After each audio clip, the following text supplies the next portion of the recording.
తెలుగు పిల్లలు ఎంతమంది ఉంటారండి దాదాపుగా? ఇక్కడ వచ్చేసి 1100 మెంబర్స్ స్టూడెంట్స్ చదువుకుంటారు మేడం ఆల్రెడీ మన తెలుగు వాళ్ళు. అందరూ రావచ్చా? ఎంత మందికి పర్మిషన్ ఉంటుంది అని అంటే లిమిటెడ్ అంటే ఎంత వరకు లిమిటెడ్? అప్రాక్సిమేట్ గా 400-450 మెంబర్స్ వరకు వీళ్ళు తీసుకోవడానికి అవకాశం ఉంది. సో స్టూడెంట్స్ ఏంటంటే ఎవరన్నా ఈ టైప్ ఆఫ్ హై స్టాండర్డ్ యూనివర్సిటీలో ఐఐటి కొలాబరేషన్ లో ఆపర్చునిటీ ఉండి ఐఐటీస్ వెళ్ళి చదువుకోవడానికి, ఇప్పుడు మనకు 4th ఇయర్ లో స్టూడెంట్ IIIT హైదరాబాద్ లో కూడా చదువుకోవచ్చు ఇక్కడ 3 years చేసి.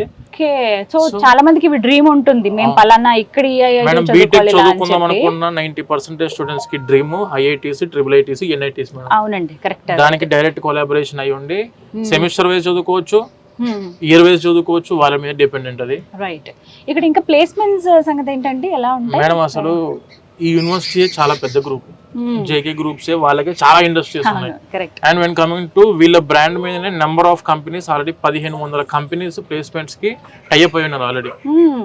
4th year first semester enter అయిపోయిన వెంటనే స్టూడెంట్స్ కి రిక్రూట్మెంట్ స్టార్ట్. రిక్రూట్మెంట్స్ అంటే వీళ్ళకు వచ్చేది కూడా Tier 1 కంపెనీస్ వస్తున్నాయి మెజారిటీ, చాలా పెద్ద కంపెనీస్, కొలాబరేషన్స్ కూడా పెద్ద పెద్ద కంపెనీలు, చాలా పెద్ద కంపెనీస్ ఇంటర్నేషనల్ లెవెల్ లో ఉన్నాయి. మీకు డెలాయిట్ లేదంటే గూగుల్, అమెజాన్, HCL లేదంటే ఇన్ఫోసిస్ ఇవన్నీ కూడాను ఈ యూనివర్సిటీతో టైఅప్ అయి ఉన్నాయి. 4th ఇయర్ ఫస్ట్ మంత్ నుంచి they will start the recruitment.